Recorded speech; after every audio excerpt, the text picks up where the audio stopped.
Hello everyone. ఇప్పుడు నేను చెప్పబోయే స్టోరీ వచ్చేసరికి రియల్‌గా జరిగిందనమాట. నాకు ఇటువంటి స్టోరీస్ అంటే చాలా ఇంట్రెస్ట్. బాగా వింటాను.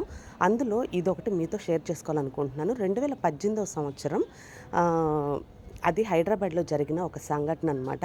అది నాకైతే చాలా మిస్టీరియస్‌గా అనిపించింది. మీకెలా అనిపించింది ఏంటి అనేది కామెంట్ బాక్స్‌లో కామెంట్ చేసేసేయండి. ఈ వీడియోని అస్సలు స్కిప్ చేయకుండా చూసేయండి. క్లియర్‌గా అయితే చెప్తాను నేను. ఒకతను ప్రైవేట్ కంపెనీలో ఉద్యోగం చేస్తూ ఉన్నాడంట. అతనికి అర్ధరాత్రి వరకు ఇంటికెళ్ళే అలవాటే లేదంట. 2 గంటల టైంలో ఇంటికి వెళ్తూ ఉన్నాడు. బంజారా హిల్స్ నుంచి దిల్‌సుఖ్ నగర్ ఎళ్ళే రోడ్డనమాట అది. ఎళ్తున్నప్పుడు మార్గమధ్యంలో ఒక అమ్మాయి లిఫ్ట్ అడుగుతూ ఉందనమాట. కానీ అక్కడ ఎవ్వరూ లేరు. చాలా నిర్మానుష్యంగా ఉందనమాట ఏరియా మొత్తం కూడా.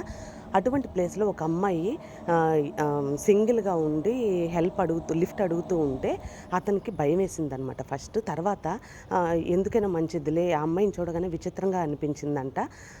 అందుకని చెప్పి సరే మనం హెల్ప్ చేద్దాంలే, లిఫ్ట్ ఇద్దాం పాపం అని చెప్పి ఆ అమ్మాయి దగ్గరికెళ్ళి ఎక్కండి అని చెప్పని అనగానే ఆ అమ్మాయి డైరెక్ట్‌గా బైక్ మీద కూర్చొని నాగోల్ ఎళ్ళే రూటు మీరు ఈ బైక్ వెళ్తుందా అని అడిగితే ఓకే అని చెప్పి గ్రీన్ సిగ్నల్ ఇచ్చాడు. ఇచ్చిన తర్వాత ఆ అమ్మాయి సైలెంట్‌గా కూర్చొని ఉందనమాట. అసలు ఏమీ మాట్లాడడం లేదంట. మరి ఆ అబ్బాయి కూడా ఏందంటే ఇదేంటి ఇంత సైలెంట్‌గా కూర్చొని ఉంది అని చెప్పి ఒక్కసారిగా ఎనక్కి తిరిగి చూద్దాం అనుకోని కూడా వద్దులే మనకెందుకులే అనుకోని సైలెంట్‌గా ఉన్నాడు.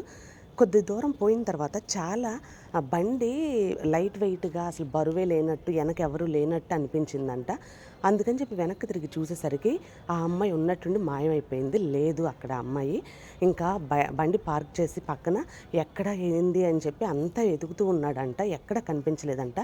చాలా భయమేసి అతనికి ఫాస్ట్‌గా ఇంటికెళ్ళిపోయాడు. అది అతనికి రాత్రంతా నిద్ర పట్టలేదు. ఇంక తర్వాత మార్నింగ్ అయ్యేసరికి వాళ్ళ ఫ్రెండ్‌తో షేర్ చేసుకున్నాడంట. ఇలా జరిగిందని చెప్పి చెప్పగానే వాళ్ళ ఫ్రెండ్ ఒక్కసారిగా షాక్ అయ్యి ఒక అమ్మాయి ఆ మార్గ మధ్యంలో చనిపోయింది. చనిపోతే క్లియర్‌గా స్పాట్ చెప్పేసరికి అతను చెప్పాడంట. చనిపోయింది ఆ అమ్మాయి. ఇలా ప్రయాణికులకి వచ్చే పోయే వాళ్ళని లిఫ్ట్ అడుగుతూ ఇలా చేస్తూ ఉందంట అని చెప్పి చెప్పగానే ఒక్కసారిగా కంగుతిన్నాడు. ఇది ఎంతవరకు అది ఆ ఇన్సిడెంట్ అనేది కరెక్టో కాదో నాకైతే తెలీదు కానీ వాస్తవంగా అయితే ఇప్పటికి కూడా అటునుంచి ఎవరైనా డ్రైవర్స్ కానీ వాళ్ళు రావడానికి భయపడుతూ ఉంటారంట. ఇది మీరు విన్నారా? వింటే మాత్రం ఒకసారి కమెంట్ చేసేసేయండి. అలాగే ఈ వీడియో ఎలా అనిపించింది? మన చేపల పులుసు మెయిన్‌గా ఎలా అనిపించింది? ఏంటి అనేది చిన్న కామెంట్ అయితే కామెంట్ చేసేసేయండి. అలాగే మన ఛానల్‌ని ఖచ్చితంగా సబ్స్క్రైబ్ చేసుకొని ఉండండి. మంచి మంచి రియల్ స్టోరీస్ అలాగే వ్లాగ్స్ అనేది షేర్ చేస్తాను.